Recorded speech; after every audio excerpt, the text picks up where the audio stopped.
Tonya Hofmann's fabulous. Tonya Hofmann's fabulous. Tonya Hofmann's fabulous, fabulous TV show.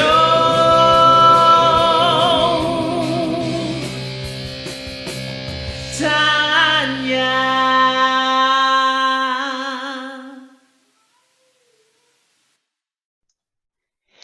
Welcome, everyone. I am so excited that you're here today.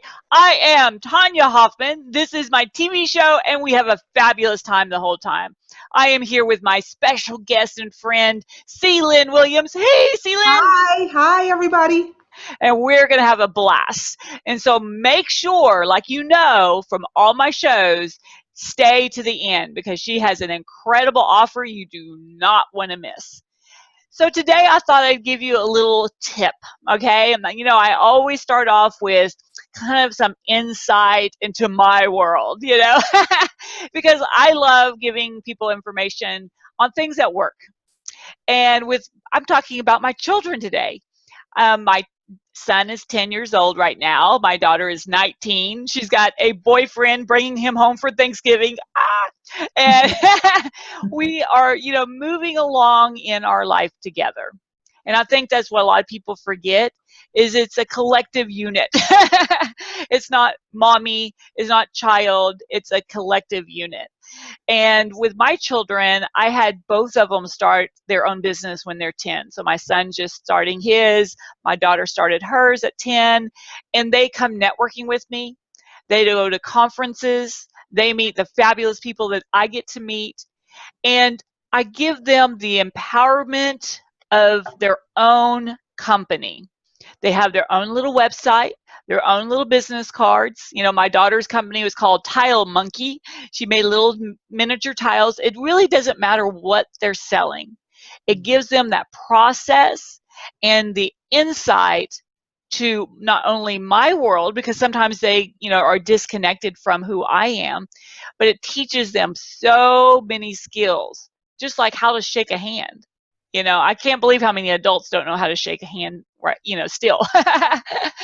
How to hand a business card, how to ask people, you know, who they are and listen, you know, all of those techniques. And my daughter has gone and used all those techniques into college. And now she's like ruling college. I mean, everyone, as soon as she went there, everyone knew her because she marketed herself correctly. She connected to the top people, the leaders in that community, and she understood what it meant to make a presence. So that's some insight to, you know, think about if you have children, grandchildren, nieces, nephews, you know, the neighbor kid, somebody help them see that they are fabulous and they can own their own world. So I know that C.Lynn is amazing, and she does a lot with families. So that's kind of why we're on our family kick today. And so C.Lynn, can you give us some insight into your world? How did you change your world? Give us your story. Well, thanks, Tonya, first of all, for having me on your show and having this fabulous, presence for people like me to talk.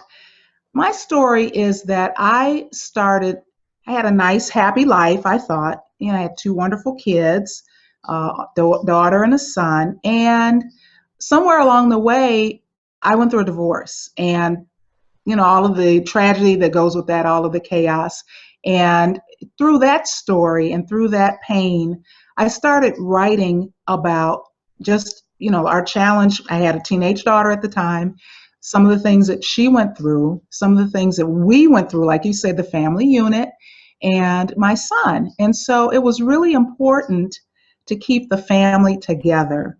And if you know anything about teenagers, all of my listening audience out there, you know that the last thing I want to do is hang around with mom and dad or mom or dad. So, you know, it was important to me to have her friends over, to know everybody that was there. What do you think, Tonya? Is that what you find too with when she was a teen? Yes, you know, it was letting them know that I was always going to be there and I was going to be a positive force in their life. You know, even my son, he's got a speech impediment, the same one I do.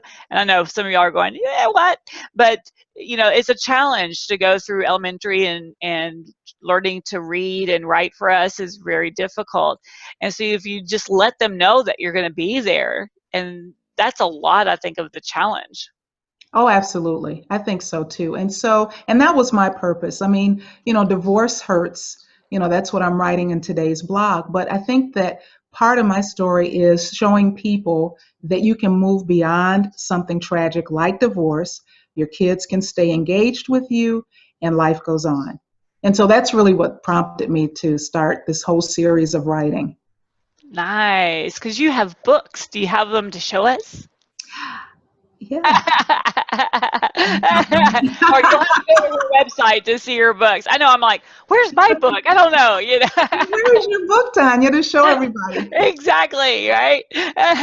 So tell us a little bit about, what you teach people. How do you change the world? Can you give us some tips and techniques? Because I know a lot of people out there are probably going, I need those, insights to talk to my kids. Oh, absolutely. So my first book is Trying to Stay Sane While Raising Your Teen. And that's exactly, I think, what parents have to remember. We're the adults. Our teenagers are heading in that direction, but you can't yell and scream and get to get your point across. And it's really important. And I think, if you're beating your head against the wall because you don't understand this new person that showed up in your house at the age of 13 or 14, imagine what they feel. And so I started writing about that, and changing the world is changing one family at a time. So, some families are moving along, everything is nice and cool. Other families, nobody speaks to each other. They close the door when they come home, kids. You close the door when you get home, and there's no communication. And it's really important as they're going through those tween and teen years to have communication. If you're not speaking or if they're not speaking, there's problems there. I love that. For both of my kids, at about 10, 11 years old, I started seeing them switch, right? You're like, wait a moment, where's my cuddly little baby? Right. And I started watching even my reaction because they got more distant. I became more distant. It's just, I think it's natural. And one day they started acting out, grades fell and, just kind of chaos. And I'm like, why are they acting like this? As if it was just overnight and not being built up. It feels overnight though, doesn't it? It feels like it's overnight. Like you go to sleep one night, everybody loves each other. Good night, John Boy. Good night, Melissa. And then the next thing you wake up and nobody's speaking. They hate you. They may tell you, I hate you. And what happened to that wonderful creature that I had? So, that's how I've been changing the world. The other thing that I found after I wrote that book, I thought, okay, good. I've written my book. I'm done. And I started teaching high school boys altogether different creatures. Trust me. I have a son, but it was really interesting because one of the things that I found is that if I just was completely cool and listened, my students talked to me. And so I shared that in The Pampered Prince, Moms Create a Great Relationship with Your Son book, because as women, we talk. Guys don't. Not a lot. And so you got to pay attention to those cues as well. Right. I love that. Even for when I started realizing that my children were getting more and more distant, I thought, I'm going to make a presence in their life, even if it doesn't seem like they care, right? Mm-hmm. So I started going up and saying goodnight to them every night. Opening up the door, sitting there, when they come home, hey, tell me about your school. Even if it was a grunt, it was still that I was engaging. Right. And a lot of issues changed at that moment because I think they just want someone to be there and to care. And I think that's a lot of it, don't you? Oh, it's absolutely. Here's the thing. What they're doing is that they're just going through what they're supposed to. Their job as teenagers is to distance themselves and grow up and be adults. But they still need those guidelines. They still need the structure that we offer as parents. And so for us to back off, that's, chaos to them. They don't have a fence, if you think about it like that. They don't have a fence to bump up against to tell them it's right or wrong. And, they've got these peers that may or may not be doing what you really want them to do. And so it's important, like you say, to keep the connection, to hug them, kiss them, I love you. All of that is huge, huge important. Exactly, and even though my son acts like, at 10, he's about to turn 11, acts like he doesn't really want me to hug him, and, I'll go, come here, come here, come here, and, he's like, ah, I can tell that he's eating it up inside, and so sometimes, appearances aren't everything. Yeah. They're seldom everything. And it's funny, one of the things that I share, and I this is just a tidbit, so you got to go out and buy the books to hear the rest of it. But the thing that I share with parents, particularly mothers, is that when you have that tendency to fuss, just don't. Yeah. Think about it for a minute. Find out, you need to know what their love language is.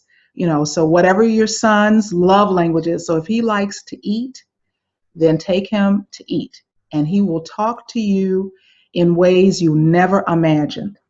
That's just one of my little tips. Nice, like that. Hmm.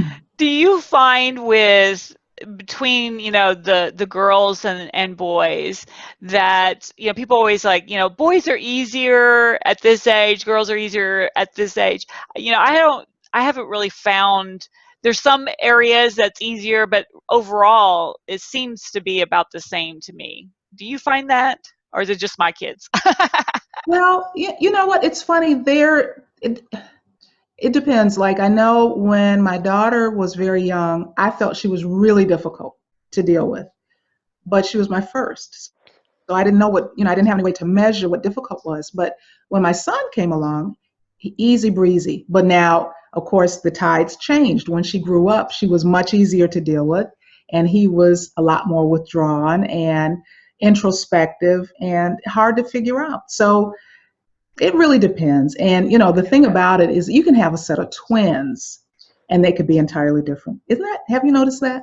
Absolutely. And I think that people try to niche their kids too much, you know, oh, this is going to happen now, I'm like, well, you have to look at your kid, and what's really happening with them. If they're an extrovert versus an introvert, you're going to have different problems. Exactly. Exactly. Do you find too, because I know with my daughter, especially when she was going between 10 and 12, I had built up her little business, and she was like going out, and she was just like this incredible little force with this incredible self-esteem and everything. And then 12 hit, boom. I'm like, where did all that self-esteem go?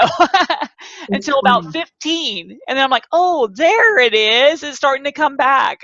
Like, You know what? It's funny you say that, Tonya, because that's exactly right. I went on a field trip, and I believe my daughter was 11 or 12, and the tour guide. We were at a museum. The tour guide asked a question. I knew she knew the answer. Do you think she raised her hand? Of course not.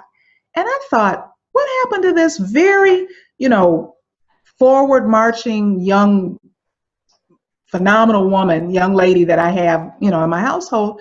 Where did her voice go? She lost her voice. yeah. And, that's one of the reasons that I'm starting to a mom-daughter series of activities that we can do together, because I think that mothers sometimes forget that period that we go through as young women, where we don't feel confident. Even some of the young 20-somethings have said the same thing to me. I don't feel confident. I don't feel like I know what I know. And so I think the time together with other women in these different activities will build that confidence and hopefully let it stay. Yeah. And I think too, for us, we started to empower our children early. We've always told them in school, if your grades are bad, I can't do anything about it. It is up to you. I'm not going to sit and scream and micromanage you, because you have to want it. And empowering them that it's all their decision. Their whole life really is their decision. It is not mine. I cannot do anything about it, no matter how much I would love to. Right. But I see, especially, mothers and even fathers that try to micromanage every part of their life. And I don't think it's a good thing. Do you? Well, it's not a good thing, but the other thing that it does is once they are out of your house, what do? They don't have their own. If you fall, you at least learn how to get up. If you fall and nobody helps you up, and I'm not saying that we take our hands off of them entirely, but I Right. agree with you. Give them some room to fail. I know that sounds strange. I love my kids. Don't get me wrong. I don't ever want them to fail, but if they don't know how to fall and get up on their own, what do you that I think that's why a lot of millennials are coming back home. There's no reason for them to leave, for a Yeah. number of reasons, but one of them is that, we've handheld them so much. Yes. I used to own two retail stores in Houston. They were science and nature retail stores. We did science birthday parties, dissecting classes, a lot with the homeschooling community. It's a lot of science stuff. Okay. And I was horrified at what people would do, especially the mothers with their sons, not as much with the girls. The girls, you would tell them what to do and they follow steps. They're very good listeners. And usually the parents left and came back for the girls. The boys, I could not believe how many helicopter moms, right, that were hovering above the kids and then would pull their test tube out of their hand. You're doing it wrong. Here, let me do it. I can show you how to do it right. And I'm like, that this is a safe environment for them to have fun and make a mess, and who cares if they get it right? Really, it doesn't have to turn into slime if they don't really want it to. You know what? You hit it right on the head, and I think that is one of the reasons. If I were going to say that, some of the issues that we see in our young men today, and our older men, the men that have grown up and become adults, is that somebody micromanaged them to death, and it's really difficult being your own person if somebody's constantly following up behind you. Trust me, I'm speaking from experience. I have to tell myself, like, for right now, my 24-year-old is my youngest, and right now he's back home with us. And I was thinking, I was doing the laundry, and I was thinking, I think I'll take the sheets off his bed. And I said, no way, no way. He's a grown man when he's ready to change that bed if it's standing up on its own. Because what am I doing? What am I Yes, doing? I know.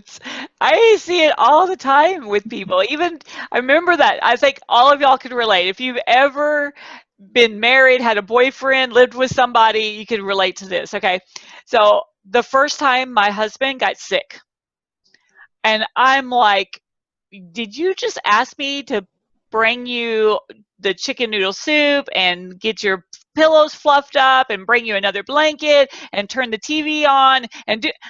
I'm like, wow, go to bed and stay in bed. It's like everything started revolving around him. I'm like, who does this? I am not your mommy. And it's like, when I said that, I'm like, oh, that's the way your mommy was, wasn't it? And I was like, I will not be that kind of mommy. Right. I Right. will love you, and I'll say, oh, poor baby, but you're going to bed and you're going to get Well, and you know what? And it's funny. The more you caretake your son, and that's I always say we love our sons and raise our daughters. Like you said, they drop the daughters off. The daughters know what to do.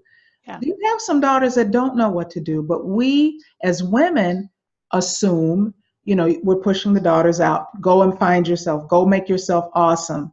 And I'm not saying we're saying that without attention to them, but the Right. boys, oh my gosh, you're just making all over them. And it's crazy. It's crazy. It's Let them grow crazy. up. It is amazing to me, especially with if you don't empower your children. And, for me, I really wish people would change the word failure because, there is really few times that you could really say something completely failed because most of the time it's just you're tweaking, right? You're learning, you're adjusting. Oh, that didn't work. Okay, well, let me try it this way to see if it works this way. If you mess up a math problem, you didn't fail the math problem. You just learned what didn't work. Right. And I think this is this mindset, especially, in a lot of part of the world, that everything's got to be correct. And what a way to live. You can't really grow if everything is perfect the whole time, you know? Mhm. And it's funny you say that, because I think that in the male, in the male cultures in many of the world, is that specificness. Men teach it to their boys, and then it's handed down through generations that you know there's no nurturing. You have to do everything correctly, and there's no room for error. And so if there's no room for error, then that means I can't say I'm sorry, forgive me. So there's no room for negotiation, none of that. And it's all stemming from how specific, men have been raised to be. And I remember even growing up, I went through, school, and my dad was, very militaristic and very much of a micromanager, and nothing we could do was good enough. Okay. And, I had straight A's. Well, why is this an A? Why isn't everything an A plus? Right? Things like that. And so I grew up feeling like nothing was ever good enough. I was never going to be good enough. And what a burden to put on people, instead of just saying, just do your best, whatever your best is. Whatever your best Because is. your Exactly. best is different than my best, and you're better at something than I am at something else. So, you know, don't you feel that people put too much pressure on whatever this perfection thing, and that you have to be good at everything? In schools, you've got to have straight A's in everything. I don't care what it is, English or, football. I mean, Well, it's funny. I wasn't, my mom, my dad was military, but my mom was the one who, I never felt I could please her. And, she would be the one if you got, maybe all A's and a B. Well, why did you get the B? Or whatever. For me, I talked all the time, went in school. So they give me checks on my report card. Does not exercise self-control. I was being who I was. yeah. And, that didn't do well in my family. But I think the reason that I wrote my third book was specifically for these issues that we're talking about from a mother and daughter standpoint.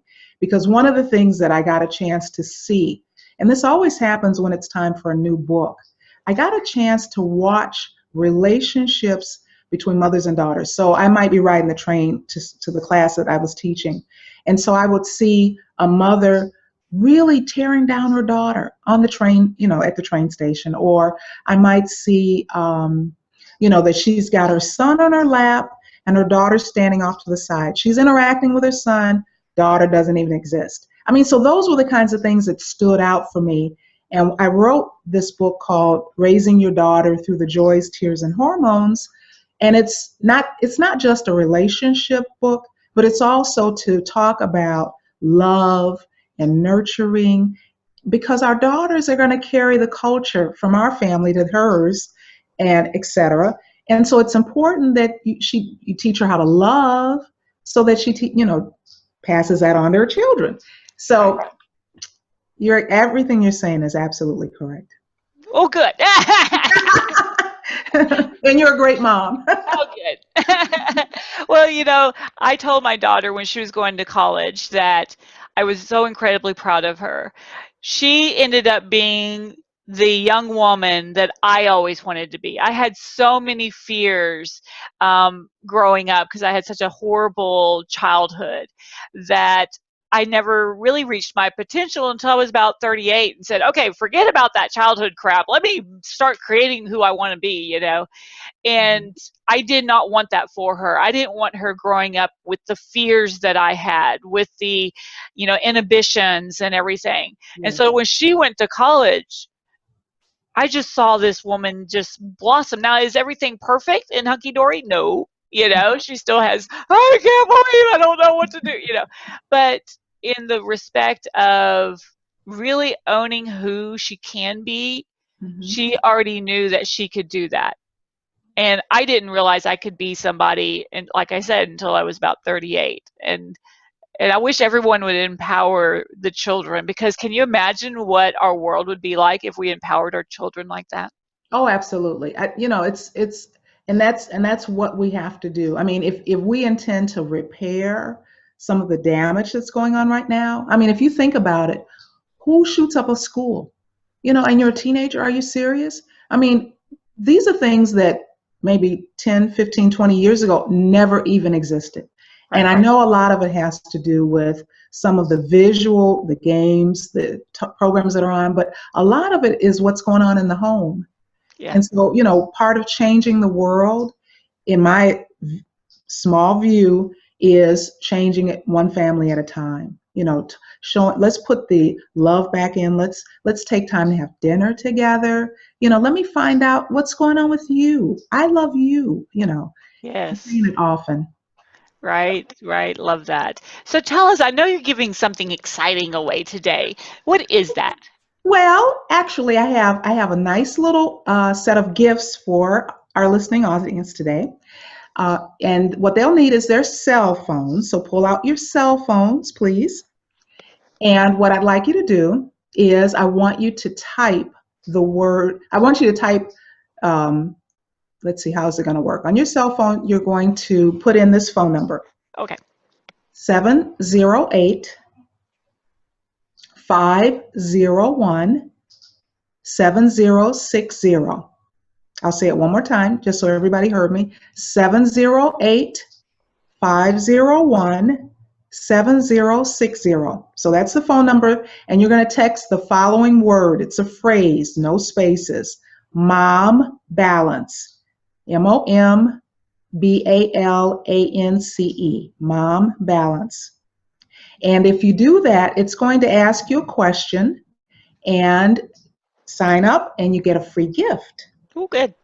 I have a free gift for you, just for you. And then, of course, you have a chance to, if you enjoyed some of the things that I've talked with, you about today, then share this information with your friends and your family members, your sisters, your mothers, And as you share it with your friends and on social media, I have more gifts.